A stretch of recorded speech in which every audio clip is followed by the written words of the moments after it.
ಧಾರವಾಡ ಪ್ರತ್ಯೇಕ ಪಾಲಿಕೆ ಹೋರಾಟಕ್ಕೆ ಮನ್ನಣೆ ಸಿಕ್ಕಿದೆ. ಹೋರಾಟಗಾರರ ಒತ್ತಡಕ್ಕೆ ಈಗ ಕೇಂದ್ರ ಸಚಿವ ಜೋಶಿ ಅವರು ಮಣಿದಿದ್ದಾರೆ. ಧಾರವಾಡ ಪ್ರತ್ಯೇಕ ಪಾಲಿಕೆ ಹೋರಾಟಕ್ಕೆ ಮನ್ನಣೆ ಸಿಕ್ಕಿದೆ. ಹೋರಾಟಗಾರರ ಒತ್ತಡಕ್ಕೆ ಮಣಿದ ಕೇಂದ್ರ ಸಚಿವ ಜೋಶಿ ರಾಜ್ಯಪಾಲರ ಭೇಟಿಗೆ ಸಮಯ ನೀಡುವಂತೆ ಪತ್ರ. ಪ್ರಮುಖ ಹೋರಾಟಗಾರರೊಂದಿಗೆ ಚರ್ಚೆಗೆ ನಿರ್ಧಾರ. ಬಿಡಿ ಹಿರೇಮಠ ಬಳಿ ಮಾಹಿತಿ ಪಡೆದ ಪ್ರಹ್ಲಾದ್ ಜೋಶಿ, ಹಿರಿಯ ನ್ಯಾಯವಾದಿ ಮತ್ತು ಹೋರಾಟಗಾರ ಬಿಡಿ ಹಿರೇಮಠ ಈ ಹಿಂದೆ ಪ್ರತ್ಯೇಕ ಪಾಲಿಕೆ ಹೋರಾಟದಿಂದ ಬಿಜೆಪಿ ಹಿಂದೆ ಸರಿದಿತ್ತು. ಈಗ ರಾಜಕೀಯ ತಿರುವು ಪಡೆದುಕೊಂಡಿದೆ. ಸದ್ಯಕ್ಕೆ ಈ ಒಂದು ಹೋರಾಟ ಕಾಂಗ್ರೆಸ್ ಮತ್ತು ಬಿಜೆಪಿ ನಡುವೆ ಪ್ರತಿಷ್ಠೆಯಾಗಿದೆ. ಒಂದು ಧಾರವಾಡ ಪಾಲಿಕೆ ವಿಚಾರ. ಹುಬ್ಬಳ್ಳಿ ಧಾರವಾಡ ಪಾಲಿಕೆ ಕಚೇರಿ ಮುಂಭಾಗ ಧರಣಿಯನ್ನು ನಡೆಸ್ತಾ ಇದ್ದಾರೆ ಹೋರಾಟಗಾರರು. ಇನ್ನು ರಾಜ್ಯಪಾಲರ ಭೇಟಿಗೂ ಕೂಡ ಸಮಯ ನೀಡುವಂತೆ ಆಲ್ರೆಡಿ ಪತ್ರ ಬರೆದಿದ್ದಾರೆ. ಇನ್ನು ಹೋರಾಟಗಾರರ ಒತ್ತಡಕ್ಕೆ ಈಗ ಕೇಂದ್ರ ಸಚಿವ ಜೋಶಿ ಅವರು ಮಣಿದಿದ್ದಾರೆ. ಇನ್ನು ಧಾರವಾಡ ಪ್ರತ್ಯೇಕ ಪಾಲಿಕೆ ಹೋರಾಟಕ್ಕೆ ಸದ್ಯಕ್ಕೆ ಮನ್ನಣೆ ಸಿಕ್ಕಿದೆ.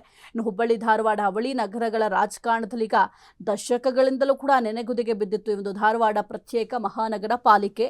ಈ ಒಂದು ಸ್ಥಾಪನೆಯ ಹೋರಾಟಕ್ಕೆ ಇದೀಗ ಭಾರಿ ಮನ್ನಣೆ ಸಿಕ್ಕಿದೆ. ಈ ಒಂದು ವಿಚಾರ ಏನಿದೆ, ರಾಜ್ಯ ಮತ್ತು ಕೇಂದ್ರ ರಾಜಕೀಯ ವಲಯದಲ್ಲಿ ಅತ್ಯಂತ ಮಹತ್ವದ ತಿರುವನ್ನು ಪಡ್ಕೊಂಡಿದೆ. ಸದ್ಯಕ್ಕೆ ಹುಬ್ಬಳ್ಳಿ ಧಾರವಾಡ ಮಹಾನಗರ ಪಾಲಿಕೆಯಿಂದ ಧಾರವಾಡವನ್ನು ನೀವು ಪ್ರತ್ಯೇಕ ಮಾಡಬೇಕು, ಪ್ರತ್ಯೇಕ ಪಾಲಿಕೆ ಮಾಡಲೇಬೇಕು ಅಂತ ಆಗ್ರಹಿಸಿ ಹುಬ್ಬಳ್ಳಿ ಧಾರವಾಡ ಪಾಲಿಕೆ ಕಚೇರಿ ಮುಂಭಾಗ ಧರಣಿಯನ್ನು ಕೂಡ ನಡೆಸ್ತಾ ಇದ್ದಾರೆ ಹೋರಾಟಗಾರರು. ಜೊತೆಗೆ ತೀವ್ರ ಒತ್ತಡ ಕೂಡ ಹಾಕಿದ್ರು.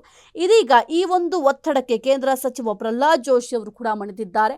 ಈ ಹಿಂದೆ ಪ್ರತ್ಯೇಕ ಪಾಲಿಕೆ ಹೋರಾಟದಿಂದ ಸ್ವಲ್ಪ ಮಟ್ಟಿಗೆ ಬಿಜೆಪಿ ಹಿಂದೆ ಸರಿದಿತ್ತು. ಈ ಒಂದು ವಿಚಾರದಿಂದ ದೂರವೇ ಉಳಿದಿತ್ತು. ಈಗ ಸದ್ಯಕ್ಕೆ ಬಿಜೆಪಿಯವರು ಈ ಒಂದು ಹೋರಾಟಗಾರರ ಪರವಾಗಿ ಬ್ಯಾಟಿಂಗ್ ಕೂಡ ಮಾಡ್ತಾ ಇದ್ದಾರೆ. ಹಾಗಾಗಿ ಉಭಯ ನಗರಗಳಲ್ಲಿ ಈಗ ತೀವ್ರ ಕುತೂಹಲ ಕೂಡ ಮೂಡಿದೆ. ಸದ್ಯಕ್ಕೆ ಪ್ರಮುಖ ಬೆಳವಣಿಗೆ ಆಗ್ತಾ ಇದೆ. ಕೇಂದ್ರ ಸಚಿವ ಪ್ರಹ್ಲಾದ್ ಜೋಶಿ ಅವರೇನಿದ್ದಾರೆ ಪ್ರತ್ಯೇಕ ಪಾಲಿಕೆ ಹೋರಾಟದ ಮುಂಚೂಣಿ ನಾಯಕರಾಗಿದ್ದಾರೆ. ಜೊತೆಗೆ ಮುಂಚೂಣಿ ನಾಯಕರಾಗಿರುವಂತಹ ಹಿರಿಯ ನ್ಯಾಯವಾದಿ ಬಿಡಿ ಹಿರೇಮಠ ಅವರ ಬಳಿ ಕೂಡ ಸುದೀರ್ಘವಾಗಿ ಚರ್ಚೆಯನ್ನು ನಡೆಸಿ ಹೋರಾಟದ ಹಿನ್ನೆಲೆಯನ್ನು ತಿಳ್ಕೊಂಡಿದ್ದಾರೆ. ಜೊತೆಗೆ ಕಾನೂನಾತ್ಮಕ ಅಂಶಗಳ ಸಂಪೂರ್ಣ ಮಾಹಿತಿಯನ್ನು ಕೂಡ ಪಡ್ಕೊಂಡಿದ್ದಾರೆ ಆಲ್ರೆಡಿ. ಇನ್ನು ಹೋರಾಟಗಾರರ ನಿಯೋಗದಿಂದ ಚರ್ಚೆ ನಡೆಸಿ ಮುಂದಿನ ಕಾನೂನು ಹೋರಾಟ ಜೊತೆಗೆ ಸರ್ಕಾರದ ಮಟ್ಟದಲ್ಲಿ ಏನೆಲ್ಲ ಆಗಬೇಕು ಕೆಲಸಗಳ ಬಗ್ಗೆ ಕೂಡ ಸಮಾಲೋಚನೆ ನಡೆಸಲು ನಿರ್ಧಾರ ಕೂಡ ಮಾಡಿಕೊಂಡಿದ್ದಾರೆ. ಸದ್ಯಕ್ಕೆ ಪ್ರತ್ಯೇಕ ಪಾಲಿಕೆ ಹೋರಾಟಗಾರರು ಕೆಲವೊಂದಿಷ್ಟು ಪ್ರಮುಖ ಬೇಡಿಕೆಗಳಿತ್ತು. ಆ ಒಂದು ಬೇಡಿಕೆಗಳನ್ನು ಅದೆಲ್ಲವನ್ನು ಕೂಡ ರಾಜ್ಯಪಾಲರ ಭೇಟಿಯಾಗಲಿಕ್ಕೆ ಸೂಕ್ತ ಸಮಯ ನಿಗದಿ ಮಾಡಿಕೊಡ್ಬೇಕು ಅಂತ ಕೂಡ ಕೋರಿ ಕೇಂದ್ರ ಸಚಿವರು ಅಧಿಕೃತ ಪತ್ರವನ್ನು ಕೂಡ ಬರೆದಿದ್ದಾರೆ. ಈ ಒಂದು ಪ್ರತ್ಯೇಕ ಪಾಲಿಕೆ ವಿಚಾರ ಕೇವಲ ಆಡಳಿತಾತ್ಮಕ ಹೋರಾಟ ಆಗಿ ಇನ್ನೂ ಉಳಿದಿಲ್ಲ.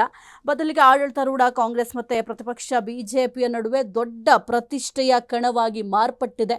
ಧಾರವಾಡಕ್ಕೆ ಪ್ರತ್ಯೇಕ ಪಾಲಿಕೆಯಾದ ಮಾತ್ರ ಪ್ರತ್ಯೇಕ ಪಾಲಿಕೆ ಆದರೆ ಮಾತ್ರ ಈ ಭಾಗಕ್ಕೆ ಹೆಚ್ಚಿನ ಅನುದಾನ ಮತ್ತು ಅಭಿವೃದ್ಧಿಯಾಗಲು ಸಾಧ್ಯ ಅಂತ ಹೋರಾಟಗಾರರು ಸದ್ಯಕ್ಕೆ ವಾದ ಮಾಡ್ತಾ ಇದ್ದಾರೆ. ಈಗ ನಮ್ಮ ಕ್ಷೇತ್ರ ಅಭಿವೃದ್ಧಿ ಆಗಬೇಕು ಅಂತಂದರೆ ಅನುದಾನ ಸಿಗಬೇಕು ಅಂತಂದರೆ ಈಗ ಪ್ರತ್ಯೇಕ ಪಾಲಿಕೆ ಆದರೆ ಹೆಚ್ಚಿನ ಪ್ರಮಾಣದಲ್ಲಿ ಅನುದಾನ ಸಿಗುತ್ತೆ. ಅನುದಾನ ಸಿಕ್ಕಿದಾಗ ಸಾಮಾನ್ಯವಾಗಿ ಪ್ರತಿಯೊಂದು ಕ್ಷೇತ್ರವೂ ಕೂಡ ಅಭಿವೃದ್ಧಿ ಆಗುತ್ತೆ ಅಂತ ಈಗ ಹೋರಾಟಗಾರರು ವಾದ ಮಾಡ್ತಾ ಇದ್ದಾರೆ. ನೋಡಬೇಕಾಗತ್ತೆ ಮುಂದಿನ ದಿನಗಳಲ್ಲಿ ಏನಾಗುತ್ತೆ ಅಂತ. ಒಟ್ಟಿನಲ್ಲಿ ಸಾರ್ವಜನಿಕ ವಲಯದಲ್ಲಿ ಬಹಳ ಈ ಒಂದು ವಿಚಾರ ಚರ್ಚೆ ಆಗ್ತಾ ಇದೆ, ಏನಾಗುತ್ತೆ ಅಂತ ಮುಂದಿನ ದಿನಗಳಲ್ಲಿ. ಸದ್ಯಕ್ಕಂತೂ ರಾಜ್ಯಪಾಲರ ಭೇಟಿಗೆ ಸಮಯ ನೀಡುವಂತೆ ಪತ್ರ ಕೂಡ ಬರೆದಿದ್ದಾರೆ. ಇನ್ನು ಈಗ ರಾಜಕೀಯ ತಿರುವನ್ನು ಪಡ್ಕೊಂಡಿದೆ ಒಂದು ಪ್ರತ್ಯೇಕ ಪಾಲಿಕೆ ಹೋರಾಟ. ಕಾಂಗ್ರೆಸ್ ಮತ್ತು ಬಿಜೆಪಿ ನಡುವೆ ಈಗ ಪ್ರತಿಷ್ಠೆಯಾಗ್ಬಿಟ್ಟಿದೆ ಒಂದು ಧಾರವಾಡ ಪಾಲಿಕೆ ವಿಚಾರ.